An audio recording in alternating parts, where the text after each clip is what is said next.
예수님은 그 여러 가지 표적들을 통해서 예수님이 이스라엘의 하나님이시다, 또 다른 하나님이시다라는 것을 보여주셨습니다. 하지만 이 대부분의 사람들은 물론이고 제자들까지 예수님의 정체에 대해서 잘 몰랐습니다. 그러니까 예수님이 제자들과 함께 가이사랴 빌립보에서 내려오실 때도 너희는 나를 누구라고 하느냐, 내 정체가 뭐라고 생각하느냐, 이렇게 물었던 것이죠. 그러니까 베드로가 나와서 어저께 제가 설교하면서 말씀드린 것처럼 마태복음 16장 16절의 말씀으로 주는 그리스도십니다, 살아계신 하나님의 아들입니다 라고 하는 신앙 고백을 한 겁니다. 이렇게 신앙 고백을 했었어도 이 제자들은 계속 예수님이 하나님의 아들, 그리고 또 다른 하나님, 이거 이해를 못했고요. 또 이 예수님에 대해서 십자가를 져야 된다고 하는 그 예수님의 사명에 대해서도 이해를 하지 못했습니다. 그래서 예수님은 오늘 성경의 복음서에 나오는 말씀들 중에서 가장 강력한 책망을 하시는 말씀을 하고 있습니다. 그래서 예수님은 이 책망을 통해서 제자들이 좀 눈을 떴으면 좋겠다, 좀 밝히 봤으면 좋겠다, 이런 생각을 하시고 이 책망을 하신 겁니다. 그러면서 오늘 이 베세다 동네에 있는 맹인, 못 보는 사람, 이 사람을 눈을 뜨게 해주는 이적을 행하셨는데, 그 이적을 행하신 까닭도 뭡니까? 맹인은 보지 못하는 사람들이잖아요. 그렇게 보지 못하는 사람의 눈을 떠서 볼 수 있도록 만들어 주셨다는 말은 제자들이 보지 못하는 것에 대해서 예수님이 굉장히 가슴 아파하시면서 제자들에게 볼 수 있도록 만들어 줘야 되겠다, 봐야 된다, 이 얘기를 하시고 있는 겁니다. 그러니까 오늘 이 말씀이 가지고 있는 의미, 이걸 우리가 잘 기억을 해야 되겠는데, 세상은 보면 이 제자들이 예수님을 보지 못하는 이유 중에 하나는 뭐냐면 바로 염려 걱정입니다. 이것 때문에 우리가 예수님을 제대로 못 본다고 하는 것을 알 수 있는데, 이 예수님과 함께 이제 배를 타고 쭉 가고 있는데 떡을 가져오는 것을 잊었다는 거죠. 그래서 먹을 때 이렇게 도시락을 열어보니까 떡 하나밖에 없는 거예요. 그러니까 제자들이 야, 이 큰일 났다, 우리가 이 사람이 몇 명인데 떡 하나밖에 없네, 뭐 이런 걱정을 했겠죠. 그러니까 예수님이 야, 왜 떡 없는 걸 걱정하느냐, 그보다도 더 걱정해야 될 게 헤롯의 누룩을, 바리새인들의 누룩을 조심해야 된다, 이 말씀을 하셨는데, 이 말씀, 누룩이라고 하는 것은 밀가루 안에 들어가면 이 밀가루 전체를 다 부풀리게 하는, 밀가루 골고루 영향력을 끼치게 해서 부풀리게 하는 것이 누룩 아닙니까? 즉 이 누룩이라고 하는 것은 죄를 뜻하는 것입니다. 이 죄가 하나 들어가게 되면 그 죄가 부풀어져 가지고 모든 죄로 성장하고 장성해서 결국 사망에 이른다고 하지 않았습니까? 이 누룩은 바로 그겁니다.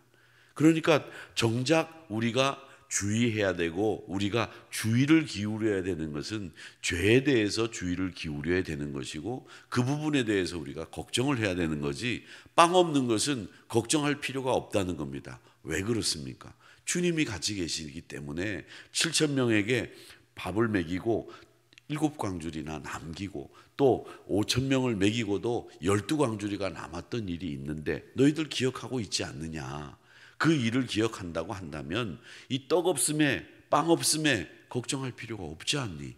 그보다 더 주의해야 될 것은 헤롯의 누룩을 주의하면서 우리가 그것에 대해서 경계하고 주의해야 되는 것 아니겠느냐, 이렇게 이야기를 했다는 겁니다. 즉 제자들의 마음속에는 온통 염려 걱정거리로만 꽉 차 있었지 정작 봐야 될 것들은 보지 못하고 있었다는 거죠. 여러분, 그렇기 때문에 우리는 이적을 보이시고 은혜를 주셨음에도 불구하고 마음으로 세상의 걱정이 가득 차 있는 우리들을 향해서 오늘 이 말씀을 하셨다, 이런 생각을 하면 되겠습니다.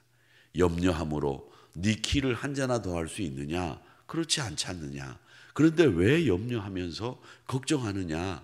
그것은 네가 걱정할 일이 아니라 네가 정말 걱정해야 될 일은 헤롯의 누룩을 주의하고 걱정해야 되는 것이지 다른 게 아니다. 이렇게 이야기를 하고 계신 겁니다. 자, 그러면서 우리 주님은 제자들에게 그렇게 이야기를 합니다. 야, 너희들 떡이 이렇게 생기는 것을 봤음에도 불구하고 염려 걱정하는 것은 표적을 구하던 바리새인들하고 너희들 똑같다. 그렇게 야단을 치시는 겁니다. 그래서 이 표현들은 17절에서부터 18절 표현들을 한번 보세요. 수군거리느냐, 아직도 알지 못하며 깨닫지 못하느냐, 너희 마음이 둔하냐, 너희 눈이 있어도 보지 못하고 귀가 있어도 듣지 못한다, 또 기억하지 못하느냐, 이 말씀을 하고 있는데, 이 말씀 뭐가 있어도 못하고 뭐가 있어도 못하고, 이 구조는 말이죠, 옛날 구약시대 때 선지자들이 하나님을 떠나 있는 이스라엘 백성들을 향해서 외칠 때, 책망하는 말씀을 할 때 꼭 하는 논조가 바로 그겁니다. 네가 머리가 있어도 생각하지 못하느냐, 손이 있어도 행하지 못하느냐, 네가 마음이 있는데 마음만 있을 뿐이지 네 생각에는 도무지 그것을 생각하지 않는구나. 이 논조가, 이런 구조가 이 선지자들이 야단칠 때 하는 말입니다. 너는 머리를 뭐하러 달고 다니느냐, 우린 말해도 그런 말이 있죠. 머리 뒀다 뭐하느냐, 이런 말하고 똑같은 구조입니다. 그런데 그 야단은 이게 보통 야단이 아닌 거죠. 머리 뒀다 뭐하느냐, 이런 말들, 손 뒀다 뭐하느냐, 이런 구조가 선지자들이 백성들, 하나님을 떠난 백성들에게 야단치는 말입니다. 그러니까 여러분들은 이 야단치는 말의 구조를 알고 계시는데 쓰지 마세요. 쓰지 마시고, 다만 하나님을 믿지 않고 교회를 다니지 않는 그런 사람들에게 혹시 선지자들의 그 구조를 인용하신다면 쓰실 수도 있겠지만 아주 굉장히 야단치는 말입니다. 그러니까 우리나라 말로 조금 전에 말씀드린 것처럼 머리 뒀다 뭐하냐, 손 뒀다 뭐하냐, 이 말이랑 똑같은 구조인데, 이게 선지자들이 야단치는 방식이었다라고 하는 거 알고 계시면 되겠습니다. 자, 그렇게 야단을 치시고 난 뒤에 예수님이 이적을 행하신 것을 기억하라.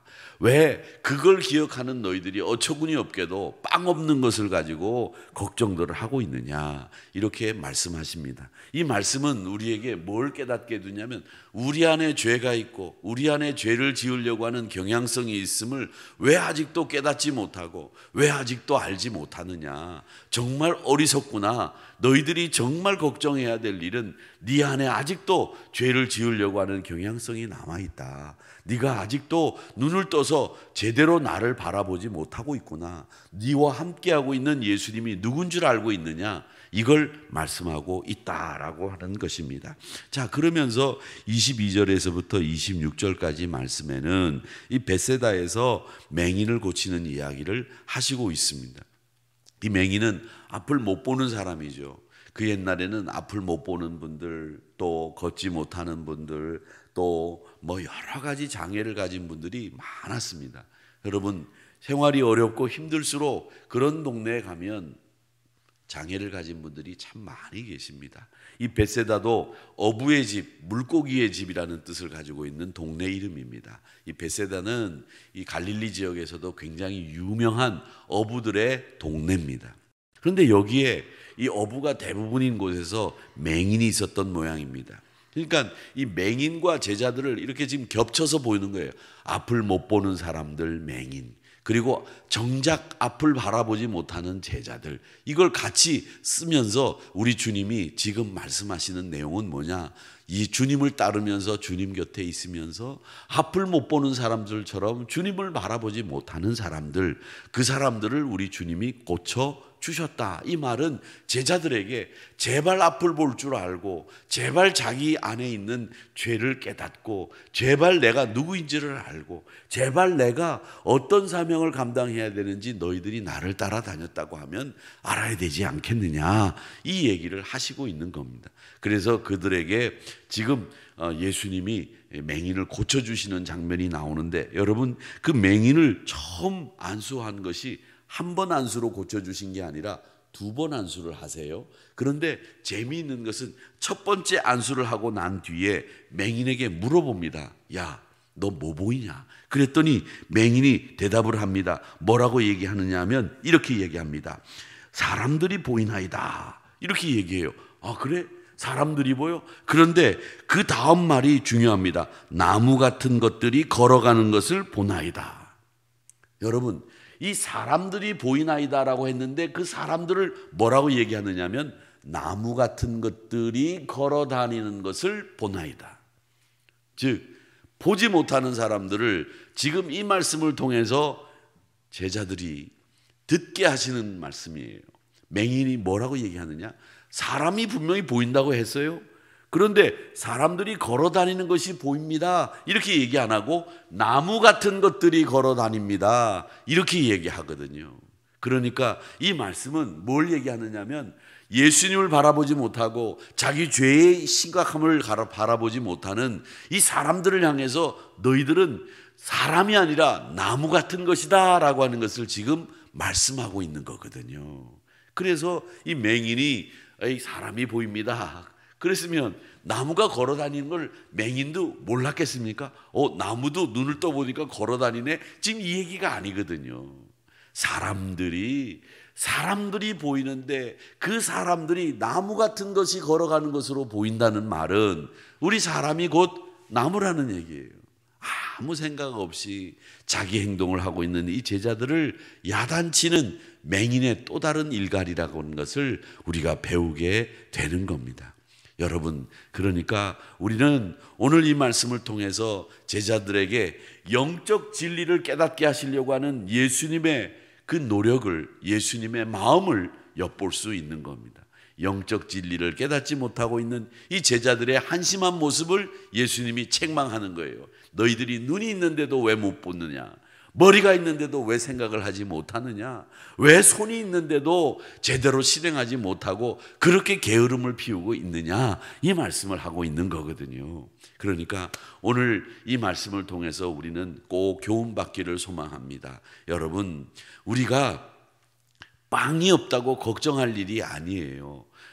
우리가 빵이 없는 것 때문에 걱정하기보다는 내 안에 얼마나 죄가 크고 죄를 지으려고 하는 경향성이 많은지 그걸 우리가 정확히 볼 수 있어야 되고 주님의 능력을 정확히 볼 수 있어야지 흐릿하게 바라보다가 아무것도 바라보지 못하는 이렇게 눈먼 맹인과 같은 신앙생활을 해서는 안 되겠다라고 하는 깨달음을 우리가 얻게 됩니다. 우리 주님이 만져주셔야 우리가 밝히 볼 수 있는 겁니다. 우리가 제대로 눈을 뜨지 못하면 사람이 사람으로 안 보이고 사람이 나무로 보이는 일들이 생기는 거예요. 그렇기 때문에 영적인 무지함에서 깨어나 벗어나 주님의 능력을 깨달을 수 있는 우리 성도님들이 되시고 그 능력을 깨닫고 그 능력 안에서 살아가는 여러분 되시기를 주님의 이름으로 축복합니다. 그리고 제자들을 보세요. 지금 제자들은 배에 타가지고 빵이 하나밖에 없네. 와, 큰일 났다. 그러잖아요. 우리도 그렇죠. 저도 그렇습니다. 저도 그래요. 저도 문을 딱 열고 우유가 하나도 없네. 큰일 났다. 이렇게 얘기합니다. 여러분, 이 없는 게 중요한 게 아니잖아요. 돈만 있고 뭐 걸어 나가면 온 천지에 우유를 살 수 있는 데가 많은데 문을 열어놓고 우유가 없네. 우유가 없어. 여보, 우유 왜 안 사다 놨어? 그리고 그럼 당신이 먹으려면 사다 놓으세요. 뭐 이런 얘기는 저희 집 사람은 안 하지만 여자가 만약에 네가 먹을 거면 네가 사다 먹어. 만약에 이러는 가정이라면 이건 문제가 심각해지는데 여러분, 제가 말씀드리려고 하는 건 그겁니다. 우리 인간은요, 늘 사물을 보고 어떤 상황을 보면서 결핍만 본다는 거예요. 부족만 본다는 거예요. 여러분, 부족과 결핍만 보지 마십시오. 부족과 결핍을 보기보다는 우리에게 있는 것을 볼 줄 아는 영적인 깨달음, 그걸 우리 주님은 우리에게 말씀하고 있는 거예요. 우리 안에 지금 얼마나 많은 것이 있습니까? 여러분, 오늘 말씀에도 베세다에 맹인이 있었다고 했는데 우리는 눈을 가지고 볼 수 있잖아요. 그렇지 않습니까? 우리는 지금 걸을 수 있지 않습니까? 어떻게든 걷잖아요. 그렇죠? 못 걷는 사람이 얼마나 많아요. 우리 권사님 걸을 수 있잖아요. 그렇죠? 지팡이를 짚고 걸어서 새벽 기도를 나오셨잖아요. 얼마나 감사한 일이에요.